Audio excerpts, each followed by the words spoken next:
Bonjour à toutes, donc moi je suis Clément, le fondateur de Gus Assurance, qui est un courtier spécialiste de la prévoyance. Donc j'accompagne tous les indépendants à comprendre comment fonctionne une prévoyance et à trouver un contrat qui leur correspond. Donc là aujourd'hui ce que je vais faire c'est que je vais vous expliquer comment les questions que je pose quand je fais un rendez-vous avec un client. Comme ça normalement vous aurez tout compris à la fin de cette vidéo. Donc en fait, dans une prévoyance, il y a trois garanties.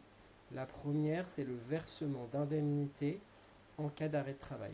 Donc là, vous voyez que je demande à quelle date les personnes ont créé leur société, parce qu'en fait, si vous avez un arrêt de travail, pendant la première année de cet arrêt de travail, vous allez être couvert par la Sécu. La Sécu, ce qu'elle fait, c'est qu'elle calcule la moyenne des revenus des 3 dernières années. Euh, et donc, si vous avez suffisamment d'ancienneté, vous allez toucher des indemnités de la Sécu qui va calculer la moyenne de vos revenus et vous verser 50% de cette somme limitée à 1900 euros. Par contre, si vous avez moins de 3 ans, c'est plus compliqué parce qu'il faut déjà avoir minimum un an d'affiliation pour être couvert par la sécurité sociale des indépendants. Et même quand on a un an, euh, la Sécu calcule la moyenne sur les 3 dernières années. Voilà comment ça fonctionne. Donc si vous avez démarré il y a 2 ans, ils vont prendre encore des zéros dans la moyenne et donc les indemnités vont être faibles. La question que je pose ensuite, c'est quel est le revenu qu'il faut assurer. Donc là, ce qu'il faut savoir, c'est que l'idéal, c'est de s'assurer par rapport à son revenu réel. Donc si on est auto-entrepreneur, c'est 70% de son chiffre d'affaires. Si on est TNS, bah, c'est la rémunération de gérance ou le BNC. Donc l'idéal, c'est de s'assurer à cette hauteur. Après, si on démarre, il faut faire une estimation le plus réaliste possible parce que les assureurs peuvent contrôler les revenus. Le point d'après, c'est les délais de franchise. Donc ça, c'est à partir de quand la prévoyance vous paye en cas d'arrêt de travail. Et la prévoyance va vous payer rapidement en cas d'accident ou d'hospitalisation. Vous allez être payé au bout du quatrième jour, mais en cas de maladie, c'est plus long. C'est comme je le mets là, 7, 15 ou 30 jours. Le plus classique, c'est 30 jours et c'est celui que je recommande. Pourquoi? Parce qu'en fait, une maladie, ça dure soit moins de 7 jours, soit plus de 30 jours. Et ça dure rarement entre 7 et 30 jours. Donc le fait de choisir une franchise courte, c'est simplement pour être payé plus rapidement en cas de maladie longue. Mais il faut savoir que c'est assez cher de prendre ces franchises plus courtes, notamment la franchise 7 jours qui n'est pas proposée par tous les assureurs et quand elle est proposée, elle est vraiment, elle est relativement coûteuse, de l'ordre de plus 20% par rapport à 30 jours. Donc moi, c'est plutôt 30 jours, après parfois 15 jours aussi. C'est 70% des clients qui choisissent 30 jours et 30% 15 jours. Ensuite, il y a un sujet sur tout ce qui concerne les problèmes de dos, problèmes psychologiques. Pourquoi? Parce qu'il faut faire attention, il y a beaucoup de contrats où il y a des restrictions sur ces sujets. C'est-à-dire que l'assureur va dire que si vous avez un arrêt de travail, il y a un problème de dos, un problème psy, que vous n'êtes pas hospitalisé, alors vous n'êtes pas couvert, sauf si vous avez pris une option qui permet de lever la restriction. Donc il y a l'option pour le dos, il y a pas mal de contrats où elle est prise en charge sans besoin, on n'a pas besoin de prendre cette option, elle est comprise. Mais quand elle ne l'est pas, elle coûte environ 5% du prix. L'option psy, pour le coup, il faut tout le temps la prendre. En tout cas, il y a très souvent des restrictions. Donc si on veut être couvert pour un burn-out ou dépression sans condition d'hospitalisation, il faut prendre l'option. Et l'option coûte environ 10% du prix. Le point suivant, c'est tout ce qui concerne la grossesse pathologique. Donc là-dessus, il y a une vidéo dédiée que vous pouvez retrouver sur ma chaîne. Mais il faut savoir que la prévoyance ne couvre que en cas de grossesse pathologique. La prévoyance ne couvre pas pendant le congé légal de maternité. Pendant le congé légal de maternité, c'est la Sécu qui vous couvre. Et donc la grossesse pathologique, c'est soit il y a un arrêt de travail, c'est considéré comme un arrêt de travail en fait. Donc soit vous êtes couvert au bout du 15e ou 30e jour, sauf s'il y a une hospitalisation, là c'est au bout du quatrième jour. Le dernier point sur cette première garantie qui concerne l'arrêt de travail, c'est les frais généraux. Donc ça, c'est une garantie qui permet de couvrir toutes les charges fixes que vous pourriez avoir.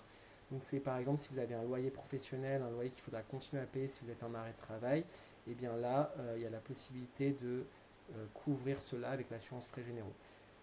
C'est aussi important pour les charges sociales, parce que si vous êtes en TNS, alors en cas d'arrêt de travail, vous allez continuer à payer vos charges sociales parce que les indemnités de prévoyance vont être versées directement sur le compte de votre société et pas sur votre compte perso. Et donc, il faudra payer les charges sociales sur les indemnités prévoyance. Donc nous, on recommande de mettre minimum un tiers du revenu assuré en frais généraux. Donc là, on a vu la première garantie qui permet de vous couvrir en cas d'arrêt de travail.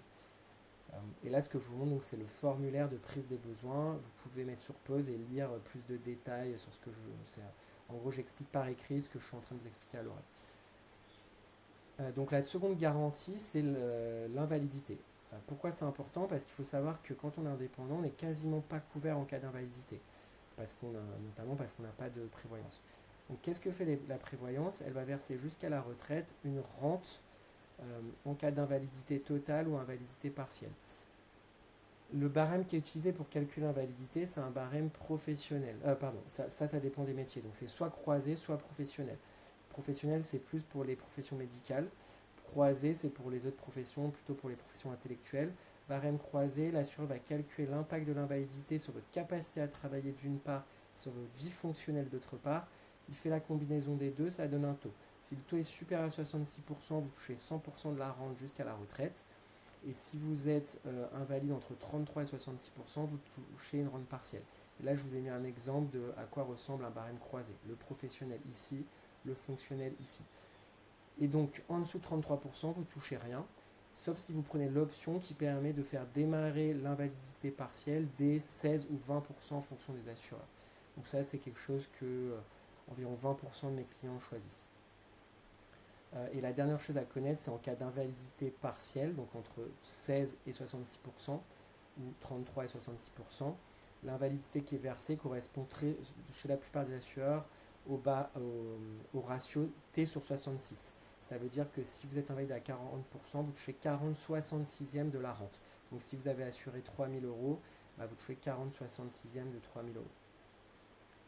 Voilà. Donc ça, c'est la deuxième garantie. La troisième garantie, c'est le versement d'un capital à votre famille en cas de décès. Donc ça, souvent, on me dit qu'on ne veut pas cette garantie parce que ce n'est pas la priorité, ce qui est clairement le cas, notamment quand on n'a pas d'enfants. Eh bien, c'est pas possible d'enlever. Par contre, ce que je propose très souvent, c'est de mettre le minimum, et le minimum, c'est 2 fois les revenus annuels assurés. Donc par exemple, si vous assurez 3 000 euros, le minimum, ça va être 72 000 euros. Et après, augmenter, ça ne coûte pas beaucoup plus cher. Donc dès que les personnes ont des enfants, souvent elles mettent un peu plus.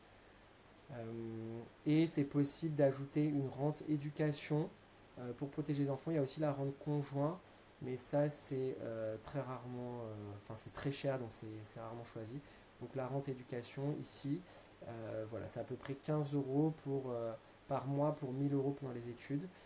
Et ça, moi je recommande plutôt de mettre un peu plus de capital d'essai, mais il y a quand même pas mal de personnes qui me le demandent. Voilà, le dernier point important, c'est la sélection médicale. Donc, qu'est-ce que c'est? Il faut savoir que pour souscrire une prévoyance, il faut remplir un questionnaire de santé. Dans ce questionnaire, il pose plein de questions. Il essaye de savoir si vous avez des antécédents. Arrêt de travail de plus de 3 semaines lors des 10 dernières années, accident avec risque de récidive, prise de médicaments.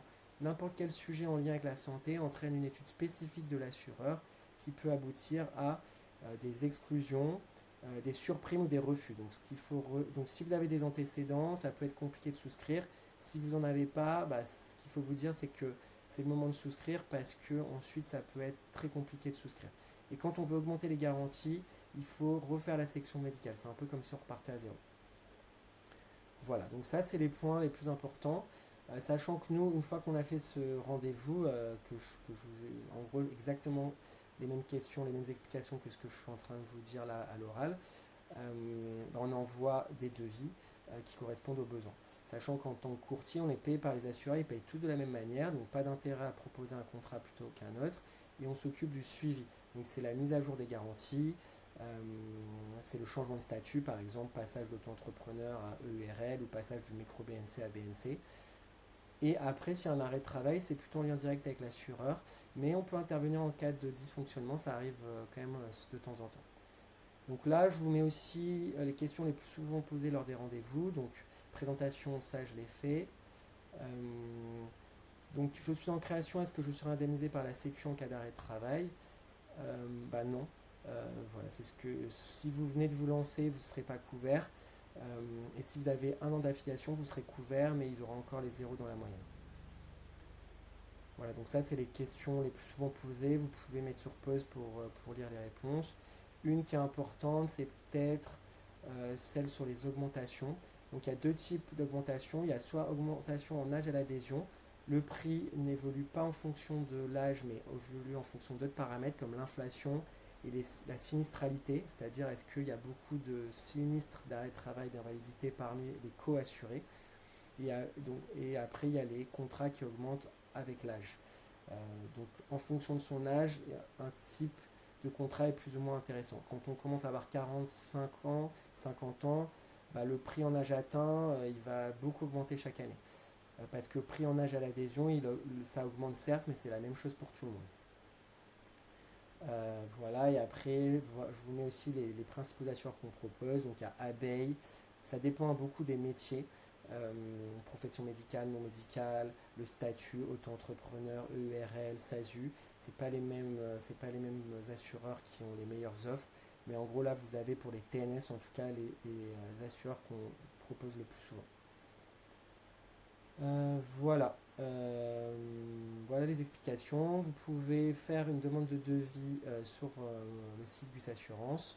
Vous pourrez du coup prendre rendez-vous avec moi pour que je vous explique tout ça et dans la foulée on vous envoie des devis. Si un devis vous correspond, on lance l'adhésion. On vous accompagne pour le lancement de l'adhésion.